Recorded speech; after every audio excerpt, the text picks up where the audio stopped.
नमस्कार, स्वागत करती हूं आप सभी का एनबी न्यूज पर। आप देख रहे हैं अपना उत्तराखंड बुलेटिन। आपके साथ मैं हूं अमीषा यादव। शुरू करते हैं खबरों का सिलसिला।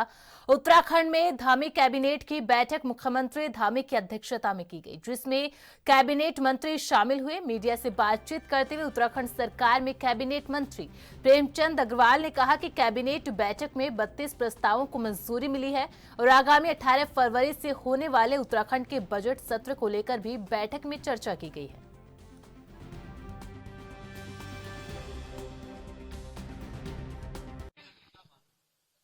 देखें, 32 प्रस्तावों पे चर्चा हुई है। माननीय मंत्रिमंडल ने उस पर चर्चा की है और एक जिस प्रकार से हमारा बजट आ रहा है उस पर भी बातचीत हुई है।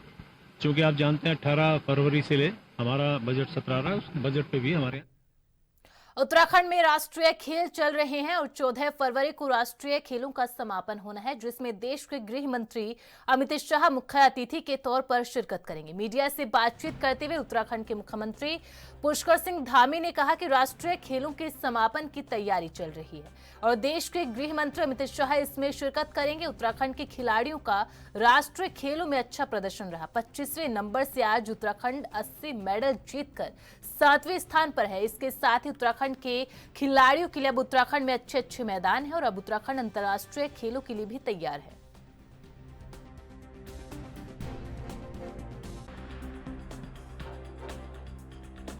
यह आयोजन हमारे बहुत अच्छे तरह से संचालित हो रहे हैं और इसका समापन समारोह 14 तारीख को हल्द्वानी में गोलापार स्टेडियम में होगा।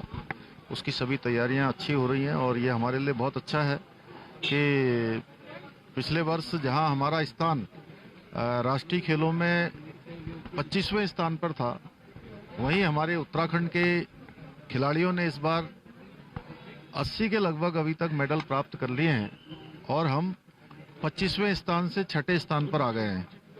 तो पूरे उत्तराखंड के अंदर बहुत उत्साहपूर्ण माहौल है और जो खिलाड़ी हमारे विभिन्न प्रदेशों से आए हुए हैं वह भी जो है बहुत अच्छा अनुभव यहाँ पर कर रहे हैं। मैं लगभग कई सारे स्थानों पर गया हूँ। अच्छी प्रतियोगिताएं हर क्षेत्र में हो रही हैं और सबसे बड़ी बात है कि हमारा इंफ्रास्ट्रक्चर बहुत अच्छा बन गया है और कोई भी हमने जर्मन हैंगर या इस प्रकार की व्यवस्था नहीं की है। जो परमानेंट हमारे स्ट्रक्चर हैं उसी पर हमारे गेम हो रहे हैं।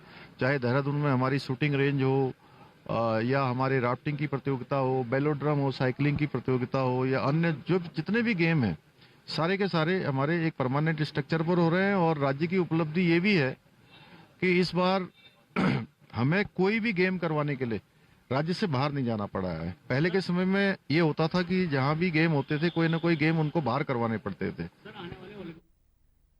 खटीमा के वन चेतना केंद्र स्पोर्ट्स स्टेडियम चकरपुर में 38वें राष्ट्रीय खेल के अंतर्गत मुख्यमंत्री धामी ने विधिवत पूजा अर्चना के साथ मलखंभ प्रतियोगिता का शुभारंभ किया। इस कार्यक्रम में मुख्यमंत्री धामी ने बतौर मुख्य अतिथि शिरकत की। कार्यक्रम में पहुंचने पर मुख्यमंत्री धामी का छोलिया नृत्य फूल मालाओं के साथ भव्य स्वागत किया। इस दौरान मुख्यमंत्री धामी ने प्रतिभागियों की कलाओं को देखा और उनकी भूरी प्रशंसा की। प्रतिभागी खिलाड़ियों का उत्साह वर्धन करते हुए उनके अंदर ऊर्जा भरने का काम मुख्यमंत्री धामी ने किया। आज चकरपुर में मलखंभ प्रतियोगिता का शुभारंभ हुआ है। मलखंभ हमारा बहुत ही प्राचीन खेल है और इस बार राष्ट्रीय खेलों में इसको सम्मिलित किया गया है। पूरे देश भर के खिलाड़ियों को मलखंभ में भाग लेने का अवसर मिल रहा है और हमारे इस चकरपुर क्षेत्र के लिए, सीमांत क्षेत्र के लिए भी एक बड़ा अवसर है कि अब यहाँ राष्ट्रीय खेलों का आयोजन होने से ये क्षेत्र भी हमारा खेलों के क्षेत्र में भी आगे आएगा और एक बड़ी संभावनाएं पूरे राज्य के अंदर हमारे खिलाड़ियों की हैं मलखंभ के उस पर भी। और सामान्य स्थितियों में पैदा होने वाले बच्चे भी मलखंभ में बहुत अच्छा प्रदर्शन करते हैं। मैं अनेकों बार उनके कार्यक्रमों में जाता हूं और इस आयोजन के बाद निश्चित रूप से उनको और प्रोत्साहन मिलेगा, आगे बढ़ने का अवसर मिलेगा। यहाँ पर खेलों में भी बहुत अच्छा प्रदर्शन इस बार हमारे राज्य का हो रहा है। जहां हम पहले 25वें स्थान पर होते थे, अब हम 7वें स्थान पर, 6ठे स्थान पर आने का हमारा पूरा मतलब हम उसमें स्थापित ही हो गए। एक तरह से खेल भूमि के रूप में भी हम स्थापित हो रहे हैं। मैं सभी को बहुत बधाई देता हूँ। आपने एक सौगात दिया छात्रावास की बॉक्सिंग को लेकर। बॉक्सिंग का यहाँ पर सारा सेटअप बना हुआ है। उत्तराखंड यूसीसी लागू करने वाला जहां देश का पहला राज्य बन गया, तो वहीं यूसीसी लागू करने के बाद मुख्यमंत्री धामी का जगह जगह स्वागत अभिनंदन किया जा रहा है। प्रयागराज महाकुंभ में भी संतों में समान नागरिक संहिता की गूंजी और संतों ने कुंभ में यूसीसी लागू करने पर मुख्यमंत्री का सम्मान किया। सीएम के सम्मान को लेकर बीजेपी प्रदेश प्रवक्ता हनी पाठक का कहना है, हर्ष का विषय है कि यूसीसी लागू करने वाला प्रथम राज्य बना है। मुख्यमंत्री धामी ने प्रदेश की जनता से जो वादा किया था उसे धरातल पर उतारा है।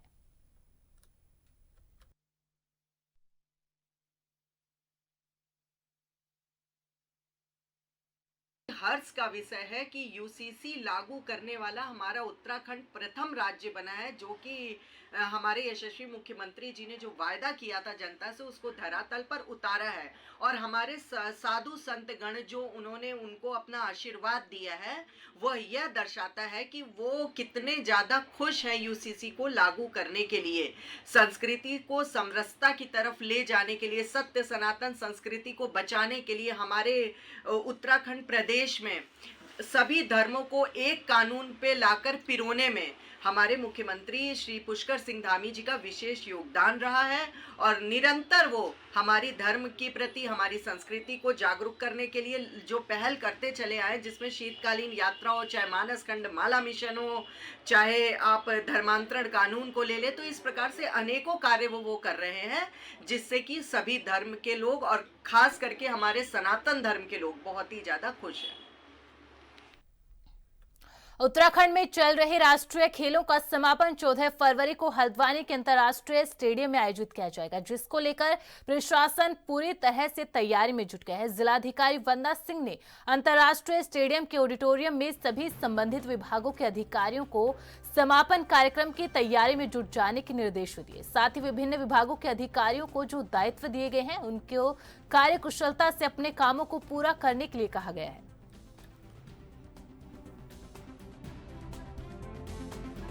हाँ, स्टेडियम में तैयारियां चल रही हैं क्लोजिंग सेरेमनी की। तो जिन अधिकारियों की भी अलग अलग लोकेशंस पर ड्यूटी लगाई गई हैं, जिनको अलग अलग जिम्मेदारियां दी गई हैं, आज उनकी ब्रीफिंग यहाँ विस्तृत रूप से करी गई है। सबको उनके जो दायित्व हैं वो समझाए गए हैं। साथ में जो क्राउड का एक्सेस होगा, जो इन्वाइटीज़ होंगे और जो लोग यहाँ पर दर्शक दीर्घा में जो बैठेंगे, उनके लिए किस प्रकार की सुविधाओं की व्यवस्था करवानी है, उस पर भी काफ़ी डिटेल रूप से ब्रीफ अधिकारियों को करा गया है।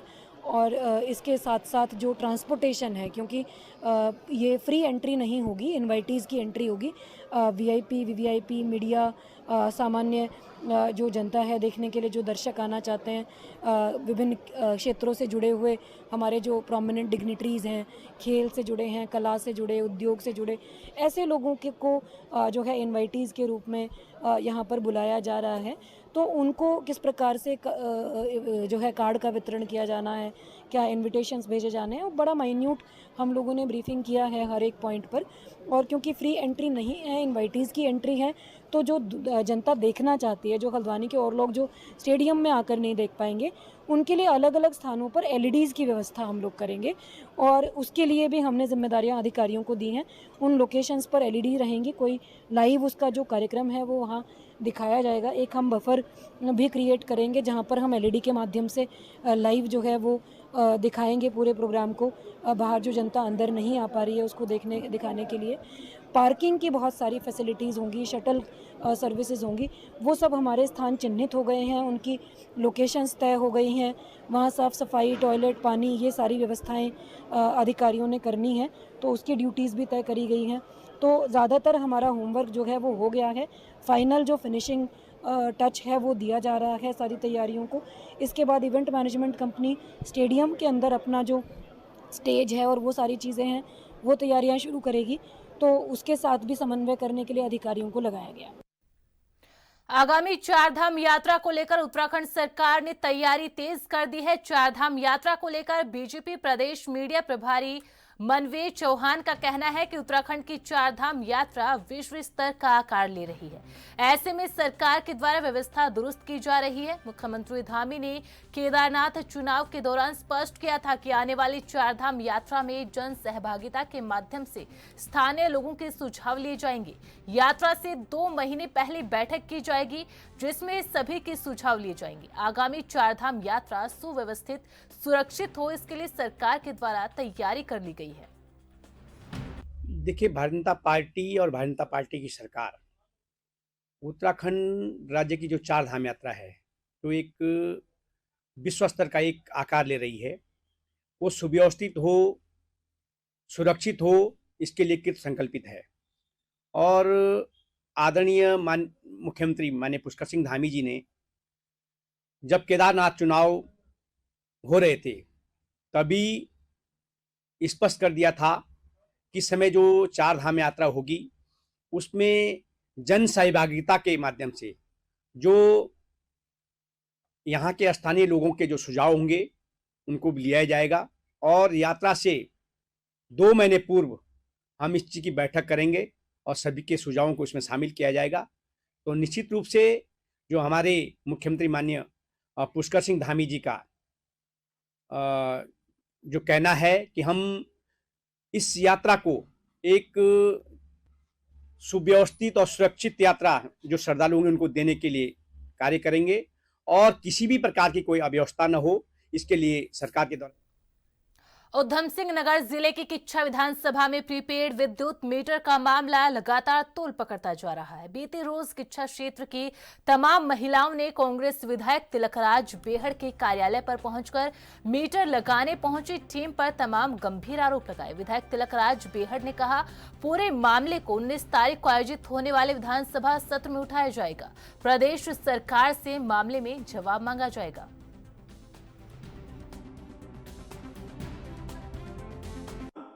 एप्लीकेशन दे, जो लगवाना चाहते हैं पहले उनके बदलो। मतलब गरीबी मिल गया है तुम्हें। और साथ में ये कह रहे हैं ये बोतल है पानी की, जिसके बाद 10 रुपए होंगे वही पिएगा, खरीदेगा। अब बताइए, अधिकारी बोलेंगे, शर्म आनी चाहिए विभाग के अधिकारियों।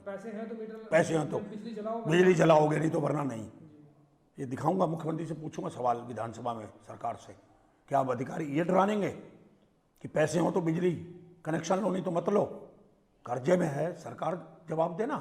बिजली के विभाग अधिकारी क्यों जवाब देते? बिजली चोरी क्यों नहीं रोकी आज तक आप लोगों ने? आपके अधिकारी पैसे वसूल रहे हैं। शेखर जी एमडी साहब, मैं एमडी से पूछना चाहता हूं, यादव जी से, तुम तो वसूली अभियान के माहिर हो, नंबर 1। चोरी तो खुद करा रहे हो। तुम्हारे अधिकारी जिनसे आप लाख 2-2 लाख रुपए महीना ले रहे हो, हर एसडीओ से पैसे ले रहे हो, हर पोस्टिंग में एक्सियन जेई की पोस्टिंग में पैसे ले रहे हो, तो आप जिम्मेदार कौन हो गया? उपभोक्ता हो गया।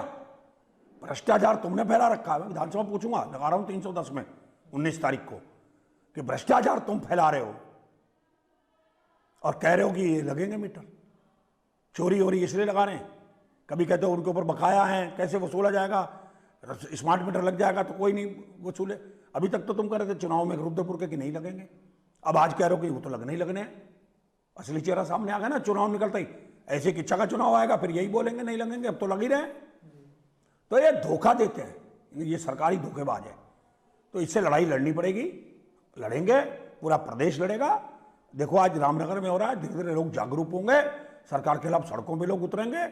यहाँ नहीं, महाराष्ट्र में भी हो रहा है और भी कई स्टेटों में हो रहा है। तो ये लड़ाई लड़ी जाएगी। मेरा नाम हरप्रीत कौर है, वार्ड नंबर 2 में रहते हैं। मीटर की समस्या को लेके आए हैं। जब हमारे घर लगाने आए, हमने सोचा सरकारी आदमी है, हम इन्हें क्या कहें, लेकिन अब हमने देखा है फ़ोन में सब में देख रहे हैं कि सब लोग इन्हें भगा रहे हैं, इनके मीटर तोड़ रहे हैं। तो फिर हमारे ही क्यों लगे हैं, हमारे भी हटाए जाएं। हम तो बस इतना ही चाह रहे हैं। तो अब विधायक जी से बात हुई कोई आपकी? विधायक जी से बात हुई है, वो कह रहे हैं हम करेंगे।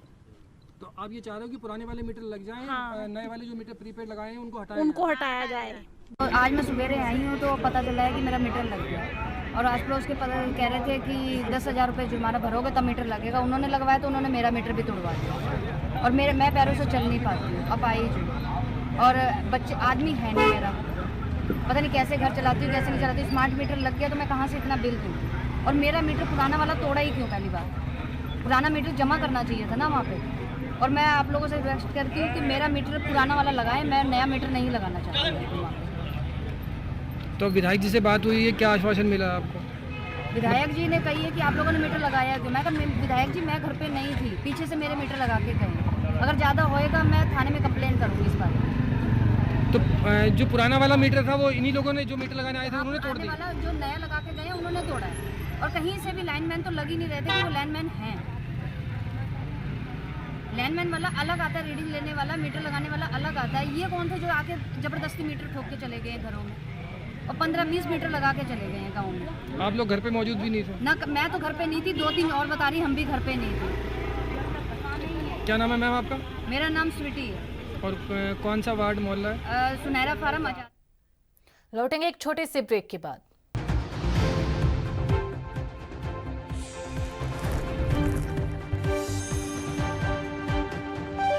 ब्रेक के बाद स्वागत है आप सभी का। रुक करते हैं खबरों की ओर। उधम सिंह नगर जिले में स्मार्ट प्रीपेड मीटर को लेकर चल रहे विवाद के बीच विद्युत विभाग के अधीक्षण अभियंता ने पत्रकार वार्ता कर स्मार्ट मीटर की उपयोगिता बताई। जिला मुख्यालय रुद्रपुर में स्मार्ट मीटर की उपयोगिता, इससे उपभोक्ताओं को मिलने वाले लाभों को लेकर अधीक्षण अभियंता शेखर चंद्र त्रिपाठी ने एक प्रेस वार्ता की।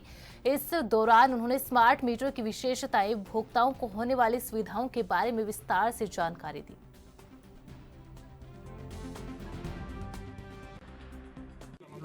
सर ये मैं फिर कह रहा हूँ, this is not prepaid meter. ये मेरे जैसे मीटर पुराने थे पोस्ट पेड मीटर वैसे ही हैं।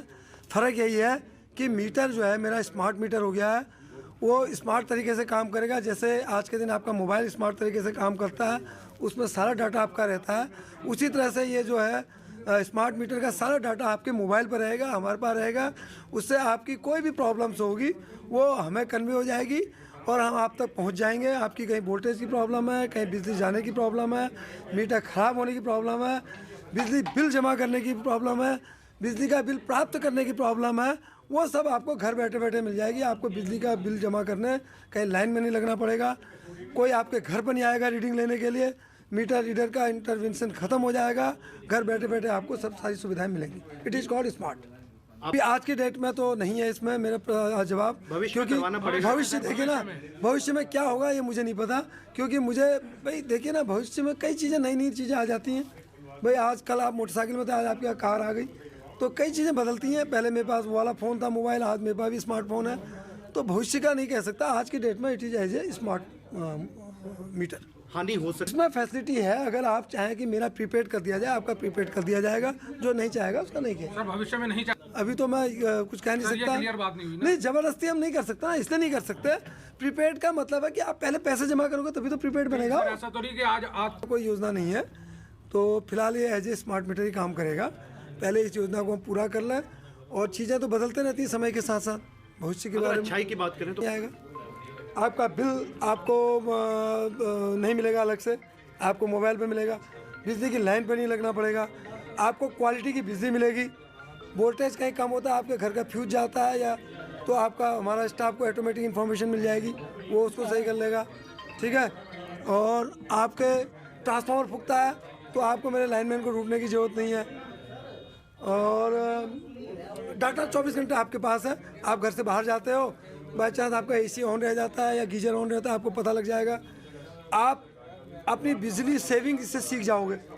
आपको ये पता है कि मैं आज यहाँ पर ड्यूटी पे हूँ, आप यहाँ घूम रहे हो, आप घर जाके अपने बच्चों से पूछ सकते हो, बेटा आज ये एसी 4 घंटे क्यों चलाया तूने, क्यों। अब आपको 1 महीने बाद पता लगता है मेरा बिजली का, ये तो प्रीपेड पे आ गया। मैं फिर तो मैं स्मार्ट मीटर पे बात कर रहा हूँ। स्मार्ट मीटर में ही आपको पता लग जाएगा कि मेरा कितना यूनिट का बिल आ जा रहा है। एक बड़ा सवाल है, हर दिन का यूनिट। बड़ा सवाल ये है कि चोरी रोकने के लिए हमारा सेल बन गया है। हमारी बिजनेस टीम को और मजबूत किया जा रहा है। स्मार्ट मीटर से चोरी रुक पाएगी? स्मार्ट मीटर से तो हमें डाटा मिलता रहेगा, अब पता लगेगा चोरी रुकेगी नहीं रुकेगी। चोरी रोकने में भी मदद करेगा। अल्मोड़ा पुलिस ने नशे के कारोबार पर बड़ी कार्रवाई करते हुए 140 किलो गांजे के साथ 3 तस्कर को गिरफ्तार किया। बरामद गांजे की कुल कीमत 35 लाख रुपए से अधिक बताई जा रही है। पुलिस ने 2 अलग अलग मामलों में यह बड़ी सफलता हासिल की। पहला मामला देघाट क्षेत्र का है, जहां पुलिस ने एक पिकअप और बोलेरो कार से 116 किलो गांजा बरामद किया, जिसकी कीमत लगभग 29 लाख रुपए आंकी गई है। वहीं दूसरा मामला भतरोंज खान के मोहन क्षेत्र का है, जहां बिना नंबर प्लेट की ऑल्टो कार से 24 किलो गांजा बरामद किया गया है। देखिए, ये दो अलग अलग केसेस में हमारे, एक तो देघाट थाना पुलिस ने और एक भतरोज खान में, जिसमें दोनों में एसओजी का भी रोल रहा है, सबने मिलकर लगभग 140 केजी के आसपास गांजा, जिसकी अगर हम वैल्यू पता करें तो लगभग 35 लाख से अधिक का है, तो ये बरामद किया है। इसमें 3 अभियुक्तों को हमने गिरफ्तार किया है और एक अभी फरार है। इसके अलावा हम उसमें जो बैकवर्ड और जो फॉरवर्ड लिंकेज, जो कहाँ से ला रहे थे, कहाँ ले जा रहे थे, क्या है, वो भी पूछताछ कर रहे हैं, जारी है। और इसमें जो भी उसमें इन्वॉल्व रहेगा उसको भी हम नहीं छोड़ेंगे। साथ साथ में ये एक अच्छी बड़ी क्वांटिटी है और साथ में कॉमर्शियल क्वांटिटी भी है। और मेरा इसमें ये भी रहेगा कि इनकी जो प्रॉपर्टी है और साथ में गैंगस्टरी कार्रवाई है, वो भी एक इनका क्रिमिनल रिकॉर्ड चेक करके वो भी हम उसमें आगे करेंगे। और साथ साथ में हम ऐसी प्रभावी इसमें कार्रवाई करना भी चाह रहे हैं कि भविष्य में इस तरह के जो लोग। प्रदेश भर में मौसम में बदलाव देखने को मिल रहा है। इसको लेकर कृषि विशेषज्ञ हरनाम सिंह सेतिया ने बताया कि जिस तरह से वर्तमान में तापमान बढ़ता जा रहा है, वह पूरी तरह नकारात्मक असर गेहूं के फसल पर पड़ेगा। इसके साथ ही उन्होंने बताया कि जो प्रति एकड़ गेहूं 25 क्विंटल निकलती थी, उसका उत्पादन घट जाएगा।